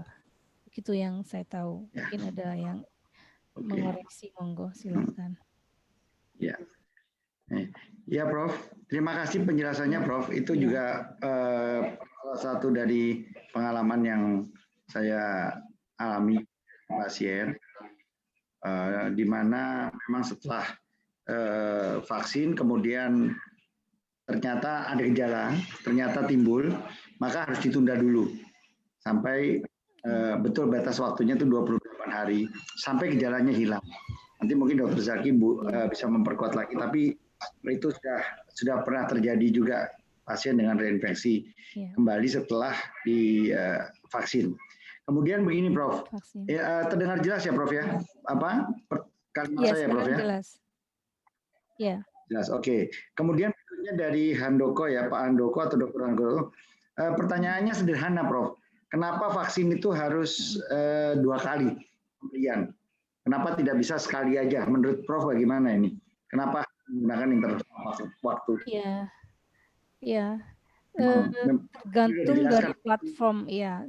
Jadi mungkin yang perlu kita ketahui biasanya vaksin itu memang perlu ada boosternya. Suntikan yang pertama biasanya adalah menginduksi primary response. Nah, respon pertama itu biasanya sedikit, kemudian untuk melatih istilahnya sel-sel memori gitu.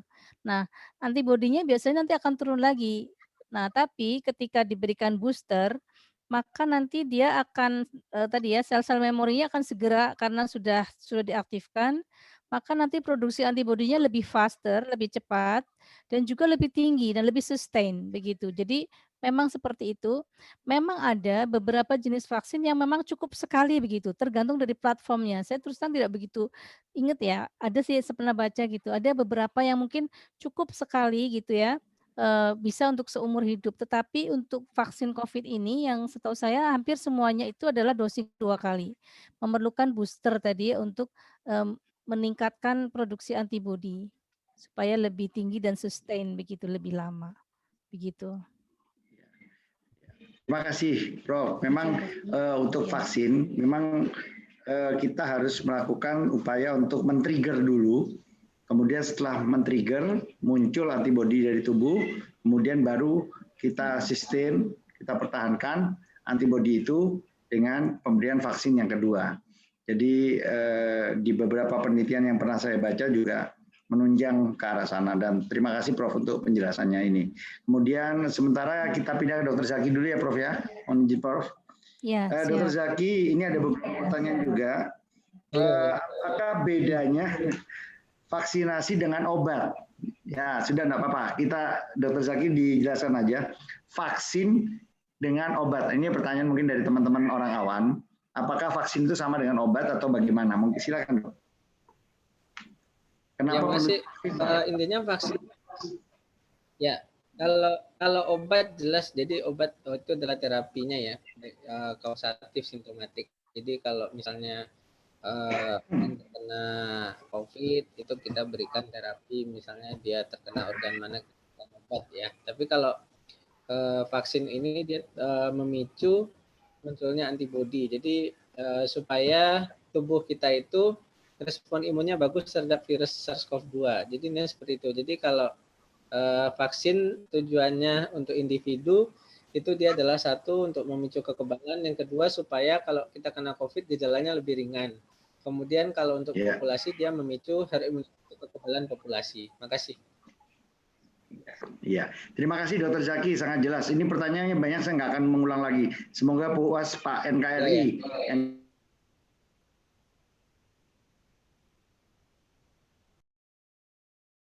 Isolasi mandiri itu harus ada yang 10 hari, ada yang 14 hari. Kenapa kok nggak 3 hari, 4 hari, atau seminggu, atau 21 hari? Mengapa kita menggunakan 10 sampai 14 hari? Ini pasti kaitannya dengan infeksi kalau yang saya tahu. Tapi silakan Dr. Zaki menjelaskannya aja.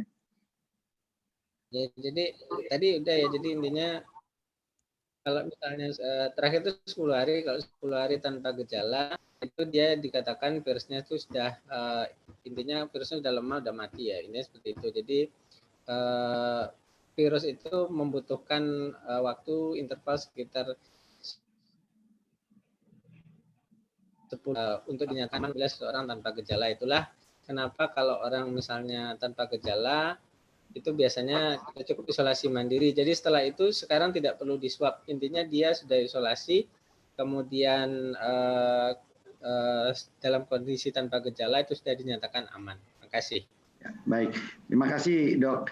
Sekarang ada lagi pertanyaan dari Pak Safil Dok. Yang terakhir ini Dok, satu lagi. Beliau menanyakan mengenai penyakit yang terkendali. Bagaimana kalau misalnya kita menyatakan bahwa vaksin COVID-19 itu sudah bisa terkendali? Apakah hanya karena hilang gejalanya saja, atau gejala COVID-nya masih ada dalam tubuh kita, kemudian dia bisa sewaktu-waktu muncul kalau kita tidak kendalikan, atau bagaimana? Silakan Dr. Zaki. Ya, jadi kalau tanpa gejala cukup isolasi mandiri ya, 10 hari. Kalau sudah selesai tetap tanpa gejala itu sudah dinyatakan sembuh sekarang ya. Jadi tidak perlu swab ulang. Kemudian kalau reinfeksi bisa terjadi kapan saja, Dr. Riz. Jadi kalau kita PHBS atau pola hidup bersih sehatnya jelek, kemudian misalnya imunitasnya juga jelek, itu bisa reinfeksi. Tapi ya diharapkan dengan daya tahan tubuh yang baik, termasuk tadi vaksinasi, kalau kita terkena infeksi itu gejalanya lebih ringan dan juga bisa muncul antibodi yang adekuat. Ya, demikian. Nah, baik. Terima kasih Dr. Zaki. Ini masih banyak sekali pertanyaan-pertanyaan. Saya pilih ya Dok ya. Izin Prof, ini ada pertanyaan. Mungkin juga Prof bisa sambil membaca juga tentang usia lansia Prof. Dari Victoria ya. Bagaimana dengan lansia di atas 70 tahun? Apakah aman divaksin? Karena dalam penelitian hanya sampai usia 70 tahun. Kalau yang 75, 72, apakah boleh menerima vaksin? Kemudian yang kedua, apakah penderita talasemia minor aman untuk divaksin? Silakan Prof, mungkin bisa memberi pencerahan. Baik, terima kasih. Jadi aturan-aturan di dalam boleh tidaknya itu memang juga sekali lagi harus ada data keamanannya yang berdasarkan uji klinik. Jika memang subjek itu atau subjek dengan usia di atas itu memang belum ada, sehingga data keamanannya belum ada, mungkin memang kita tidak bisa terlalu berani juga begitu ya. Kayaknya tidak etis juga ketika kita kemudian menggunakan subjek di atas 80 atau bahkan 85, sementara data keamanannya itu belum ada begitu. Sehingga mungkin lebih amannya sih memang dalam hal ini mungkin tidak bisa divaksin dulu begitu untuk yang usia terlalu lanjut. Karena mungkin ini analogi tetapi mungkin agak berbeda kondisinya. Ketika kita mendengar pada di Norwegia beberapa waktu yang lalu ada 20 sekian orang meninggal akibat vaksin Pfizer. Itu mereka digunakan pada usia di atas 80 karena memang di luar negeri kan memang usianya udah kebanyakan memang lanjut ya karena mereka memang umur usianya panjang-panjang. Nah, bisa saja mungkin karena faktor usia yang terlalu tua itu ya, karena 80 ke atas kan tentu banyak organ-organ yang sudah mulai berkurang dan sebagainya faalnya ya. Jadi saya kira mungkin bisa berpengaruh sehingga itu adalah bagian-bagian yang memang jadi begini, jadi saya ingin mengingatkan terkait dengan herd immunity ya, Dok. Herd immunity itu adalah dengan kita memiliki kekebalan komunal, maka kita bisa melindungi mereka-mereka yang tidak bisa divaksin karena berbagai hal, termasuk yang tadi, yang lansia sekali, yang kemudian sakit-sakit macam-macam, yang memang kontraindikasi untuk divaksin, maka dengan yang lainnya menjadi kebal, maka insya Allah akan ikut memproteksi mereka yang tidak bisa. Itu adalah konsep dari herd immunity. Jika semuanya bisa divaksin akan lebih baik, tetapi memang tidak semuanya memiliki kesempatan begitu karena berbagai kondisi tadi begitu. Kembali pada pertanyaan tadi, Ya. jadi untuk yang lansia yang di atas 70 saya terus terang tidak maka data keamanannya mungkin belum ada ya, kita belum bisa mengatakan ya. Kemudian terkait dengan penyakit tadi, terus terang saya kurang memahami dokter barangkali ya. Karena itu nanti pasti harus dievaluasi oleh dokter yang terkait, mungkin nanti dokter ya bisa memberikan kira-kira secara klinisnya gimana Kak?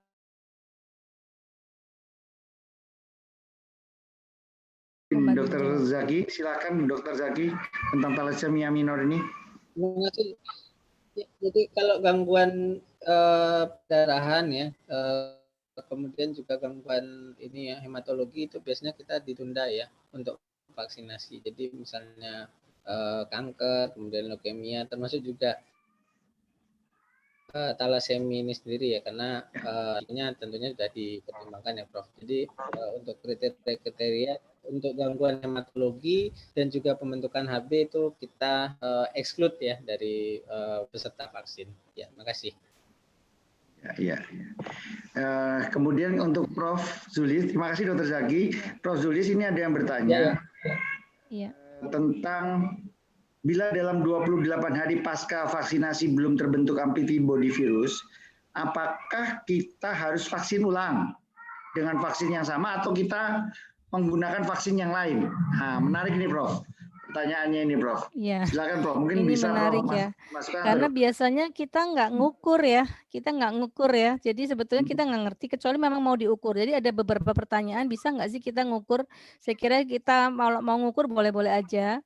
Kalau dari uji klinik itu yang tadi yang digunakan di Bandung adalah 14 hari setelah vaksin kedua. Itu mungkin bisa dilihat kira-kira antibodinya, titernya berapa gitu, mungkin bisa untuk menunjukkan. Nah, kalau ternyata tidak terbentuk, ya mungkin memang bisa saja seseorang itu non-responder karena memang ada kemungkinan ya sangat varies sekali ya, seseorang mungkin bisa divaksin tapi tidak menghasilkan antibodi, begitu mungkin saja bisa.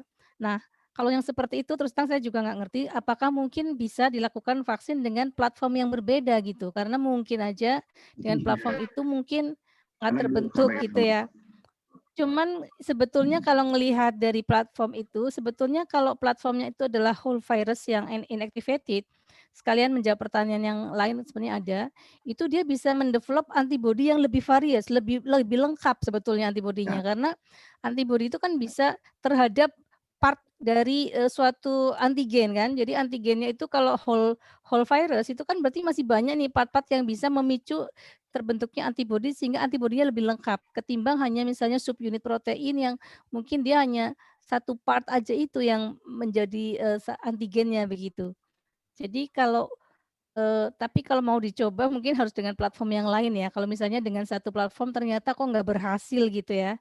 Ya saya kira begitu dokter. Tapi belum pernah dicoba sih seperti ini. Maksudnya yang benar-benar setelah divaksin sama sekali nggak muncul gitu ya itu ya bejo-bejan gitu ya istilahnya. Kebetulan aja gitu. Jarang ya. Betul. Memang tidak menutup kemungkinan ya. Ya, karena memang saya sendiri sudah mengalaminya dan memang apa yang ditulis dengan apa yang dirasakan itu jauh sekali berbedanya. Dan karena itu kita masih terus melakukan upaya pengembangan baik dari segi proteksi, pencegahan, preventif maupun kuratif dan vaksinasi.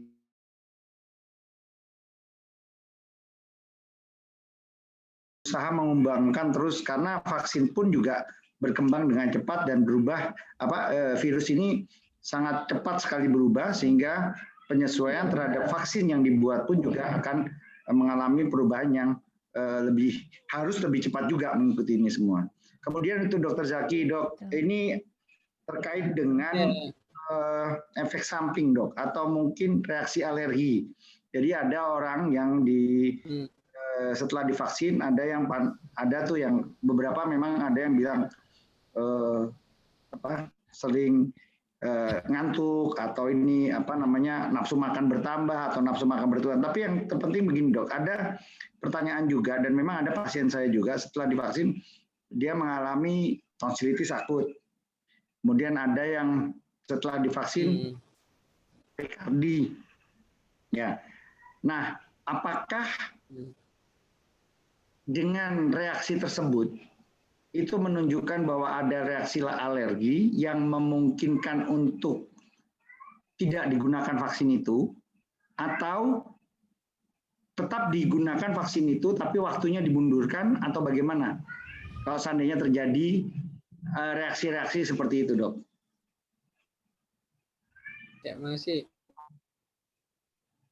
Mungkin nanti Prof. Zulis menambahkan. Kalau yang saya alami sendiri, saya jadi ngantuk sama lemes ya. Jadi saya 2 kali udah disuntik. Jadi yang habis yang pertama itu saya ngantuk berat sama lemes. Terus yang kedua ini ya saya tetap ngantuk sama lemes tapi nggak separah yang pertama. Tapi kalau dari teman-teman ada yang tadi ya dokteris, ada yang demam, terus ada yang nyeri telan sama mual muntah, itu side effect yang biasa ya. Jadi saya tanya Prof. Zulis katanya aman. Ya saya kira juga ini sudah efek samping yang sementara gitu ya. Kemudian juga prediksi ya Prof. Ya, jadi intinya kalau alergi yang dilarang untuk divaksin itu yang alergi terhadap bahan vaksin, Dr. His. Jadi kalau tidak alergi terhadap bahan vaksin itu tetap bisa divaksin. Dan kita juga harus hati-hati kalau misalnya alergi belum tahu alergi bahan vaksin, mungkin demikian ya Prof. Bisa jadi dia sebelumnya misalnya ada riwayat keluarga atau atopi. Jadi kita jangan menyalahkan vaksin dulu, saya kira demikian. Jadi tidak serta-merta kalau orang habis disuntik vaksin merah-merah kita nyalahkan vaksinnya. Saya kira demikian. Mungkin Prof. Zulis ada tambahan. Iya, saya kira udah benar sih. Artinya menurut saya juga sama. Beberapa KIPI atau beberapa adverse event itu kan yang sudah pernah dilaporkan dalam uji klinik fase 1 dan 2 itu yang artinya bisa kita perkirakan ya. Jadi termasuk yang tadi ada nyeri atau mungkin ada yang ngantuk dan lelah dan sebagainya itu memang sudah dilaporkan pada saat uji klinik. Tapi itu kan masih dalam rentang ringan dan sedang ya. Artinya juga tidak sampai membutuhkan terapi untuk mengatasi, tidak sampai merawat inap. Artinya karena kita mengevaluasinya atau Badan POM itu ataupun badan otoritas itu mengevaluasinya adalah membandingkan risiko dan manfaat. Setiap obat, setiap vaksin itu pasti ada risiko ya pasti, tapi kan risiko itu ada yang bisa diprediksi, ada yang enggak ya. Artinya ketika itu sudah bisa diprediksi dan kemudian bisa diantisipasi, saya kira itu ya kalau manfaatnya lebih besar ya why not gitu kan. Makanya kemudian vaksin ini menjadi di-approve ya. Nah, tinggal nanti kalau terkait dengan alergi, saya kira memang betul dokter juga, kita harus pastikan ini alerginya apakah memang udah pernah alergi apa sebelumnya gitu, tapi memang kalau alerginya sampai shock anafilaksis misalnya atau apa yang berat memang, setelah divaksin memang itu nanti menjadi kontraindikasi untuk vaksin yang kedua gitu. Jadi tidak disarankan untuk kedua karena diperkirakan itu mungkin ada kemungkinan disebabkan karena vaksinnya gitu. Mungkin gitu ya, Dok. Baik. Terima kasih, Prof. Ya, terima kasih Prof. Masih boleh ya pertanyaannya, Bro, Prof. Dr. Zaki. Ini ada pertanyaan tentang apa boleh kalau kita itu sedang setelah divaksin itu kita donor ya, melakukan donor darah. Itu boleh apa tidak? Kemudian tentang influenza ya. Jadi kalau misalnya kita sudah divaksin COVID, kemudian kita menerima vaksin influenza apa boleh? Jadi dua dulu itu pertanyaan, boleh tidak kita donor darah setelah pos vaksin? Memang saya juga pernah sih, tapi saya nggak donor jadi akhirnya. Cuman mungkin ada penjelasan ilmiahnya ya dok ya. Kemudian yang kedua, kalau pasien setelah divaksin COVID masih boleh nggak divaksin influenza gitu dok? Ya, kalau donor sih nggak ini ya. Kalau orang divaksin terus dia nggak sakit, saya kira nggak masalah karena donor itu kan orang yang sehat ya, intinya seperti itu. Kalau dokteris nggak donor ya itu haknya, tapi intinya enggak masalah ya intinya. Iya. Karena yang dimasukkan kan virus inaktif ya, virus inaktif. Jadi bukan berarti orang vaksin terus jadi positif COVID. Terus juga apa tadi? Yang kedua apa? Tentang vaksin influenza yang diberikan setelah vaksin COVID. Ya saya kira kalau untuk kriteria syarat di vaksin COVID ini dia tidak menjalani vaksinasi yang lain ya. Jadi gitu. kalau jelas ya. Selesaikan dulu ya intinya seperti itu. Oke. Nah. Mungkin ada tambahan Prof tentang saya kira ya memang. Jadi sebetulnya kalau platformnya sama, kayaknya sih masih mungkin ya. Tetapi memang karena COVID ini adalah baru, vaksin COVID ini baru, sehingga kita belum tahu nih interaksi antar mereka. Sehingga lebih amannya sih memang jangan bareng-bareng gitu. Bisa diselang atau ditunda dulu gitu untuk vaksin yang lain. Iya. Ya, baik, terima kasih. Ini ada pertanyaan lagi. Ada nakes dengan alergi beberapa obat dan makanan telah melakukan pemeriksaan IgA, hasilnya 2000-an. Apakah nakes tersebut masih bisa divaksin, Dok? Dr. Zaki. Ya, jadi yang tidak boleh divaksin yang alergi bahan vaksin, Dr. His ya. Jadi atopi tetap bisa divaksin. Atopi boleh ya. Tapi tetap kalau kita di lapangan kita awasi ya Prof. Jadi karena ini atopi, jangan-jangan karena divaksin dia jadi stimulasi untuk muncul efek samping. Jadi intinya seperti itu. Terima kasih. Ya, baik. Terima kasih. Kemudian ini Dr. Zaki atau juga Prof juga mungkin bisa memberi penjelasan. Ada nakes yang sudah divaksin 2 kali dan setelah beberapa waktu melakukan tes antibodi kuantitatif ya, kita tahu bersama, ternyata antibodinya tidak terbentuk. Mengapa ini ya bisa terjadi seperti itu? Apa terlalu cepat atau perlu beberapa waktu baru kelihatan antibodinya? Silakan. Terima kasih. Jadi intinya kalau muncul antibodi 28 hari ya. Jadi setelah booster itu sekitar 2 minggu itu prediksi ya. Jadi prediksi. Tapi memang individual sekali ya Prof. Jadi untuk antibodi ini. Tapi rata-rata dari hasil uji klinis dikatakan demikian ya. Kita pakai standar yang demikian. Kemudian juga memang ya tadi ya pesan-pesan ya. Jadi vaksin ini tidak bisa kita jamin 100% yang divaksin itu dia muncul antibodi karena profil dari orang itu beda-beda, kemudian juga status imunnya beda-beda dan kita ingat tidak semua orang yang full sehat itu divaksin. Jadi ada orang-orang dengan komorbid tapi terkontrol divaksin sehingga kemudian respon tubuhnya tentu akan berbeda dengan orang yang benar-benar sehat dan divaksin. Mungkin demikian Prof. Ada tambahan mungkin Prof. Saya kira sudah cukup ya. Iya, saya kira sudah cukup ya. Artinya memang respon individual sangat berpengaruh. Makanya kalau ada selalu pertanyaan, udah divaksin kok masih kena ya? Ini tadi ada juga yang menanyakan itu tadi. Tadi bisa saja karena time-nya, karena dia terpapar sebelum kekebalannya memang udah optimal, atau memang dia antibodinya nggak tinggi gitu, hasil apa yang produksinya gitu ya, sehingga tidak protektif juga gitu. Karena dari uji klinik kan juga 65%, artinya 35%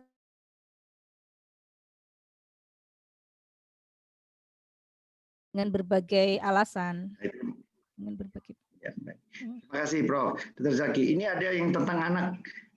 Kenapa anak-anak atau balita itu tidak bisa divaksin COVID? Apa memang sih kita tahu penelitiannya juga belum ke arah sana ya.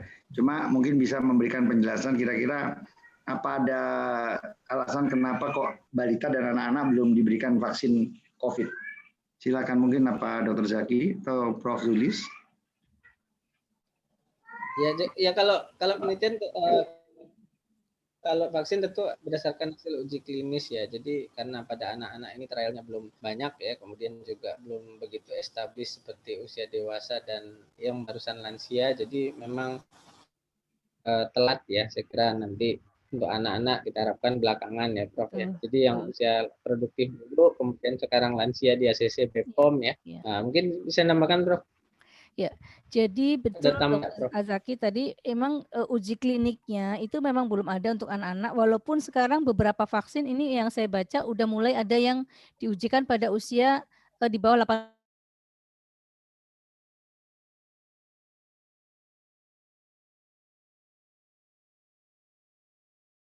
Secara umum, uji klinik itu selalu dilakukan pertama kali pada usia standar dulu, yaitu usia dewasa. Nanti kalau pada populasi itu sudah aman, baru nanti populasi yang lebih riski ya, artinya populasi lansia, populasi yang usia muda begitu. Nah, nampaknya sekarang kan untuk yang usia dewasa itu kan sudah relatif established ya data-datanya, mulai berkembang nih, beberapa vaksin sudah mulai melakukan uji klinik ke anak-anak. Dan saya kira tidak akan bakal bisa gitu karena vaksin-vaksin yang selama ini kita jumpai justru pada anak-anak kan biasanya anak-anak yang diimunisasi kan artinya itu vaksin dengan platform terutama platform yang udah kita kenal ya seperti inactivated virus itu kan memang udah dipakai untuk hepatitis, untuk polio apa segala macam. Jadi artinya anak-anak bisa, cuman untuk saat ini memang karena datanya belum ada sehingga belum menjadi prioritas. Sementara juga kalau kita lihat anak-anak itu kan masih banyak di rumah. Sekarang sekolah juga dari rumah. Artinya risikonya masih lebih kecil ketimbang orang dewasa yang memang harus cari kerja, dan kemana-mana gitu. Jadi makanya belum jadi prioritas. Jadi bukan berarti tidak bisa, tapi belum jadi prioritas sekarang. Begitu. Baik. Demikian, Terima kasih. Sebetulnya masih banyak ya Prof ya pertanyaan-pertanyaan yang bagus-bagus. Ini seperti tapi karena waktu ya, ini ada pertanyaan tentang obat imuno-onkologi GX17 dengan KB dan Ginseng Korea Selatan. Bagaimana pandangannya terkait dengan efektivitas dan lain-lain. Ya mungkin nanti bisa dijawab secara personal saja. Banyak sekali Prof pertanyaannya dan ini menunjukkan antusias yang sangat luar biasa. Tapi karena waktu juga yang menjadi pembatas kita, oleh karena itu perkenankan saya selaku moderator ingin menyampaikan terima kasih kepada dua narasumber yang sangat luar biasa, Prof. Zulis Ikawati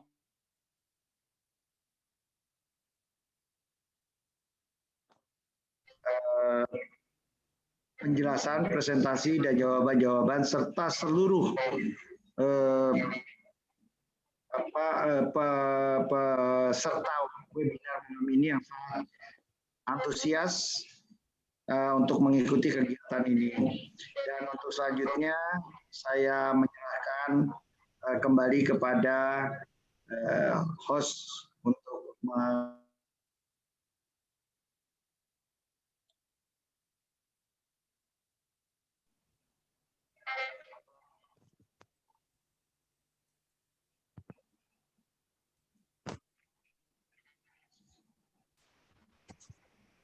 Baik, tes. Baik, terima kasih untuk Dr. Hindesya. Terima kasih juga untuk para pembicara kita malam hari ini, yaitu Prof. Zulis Ikawati dan Dr. Azaki, dan kepada seluruh peserta malam hari ini.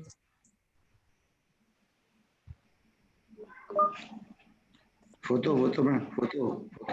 Tes. Foto. Tes. Baik, untuk para peserta yang ingin mendapatkan sertifikat, mohon untuk mengisi link absensi yang ada di kolom chat. Sebelum untuk mengakhiri acara malam hari ini, marilah kita berfoto bersama.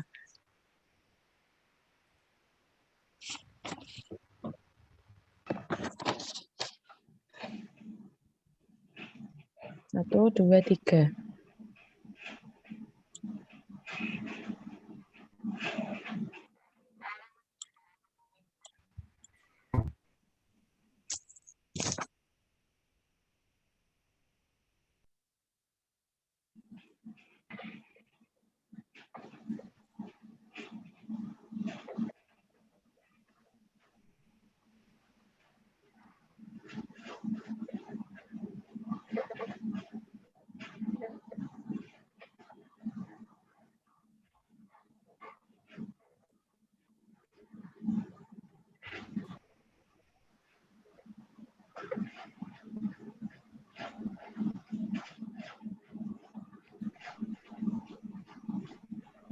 Itu Dok, untuk foto pertama.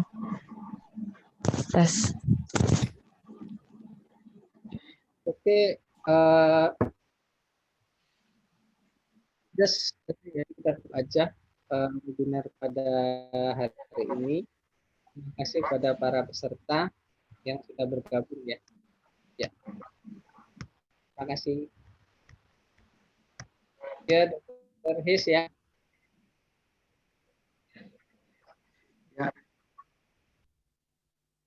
Ya, terima kasih buat semua peserta. Setelah ini nanti bisa untuk sertifikat bisa menghubungi ke webinar chat yang ada di sini. Nanti akan dicatat oleh host, kemudian oleh Mas Fawaz juga untuk nanti sesuai dengan link pendaftaran yang link absensi dan link materi yang sudah ada di chat yang ada di live chat tersebut. Saya kira itu, maaf ini suaranya kurang bagus. Ya. Kayaknya mental ya.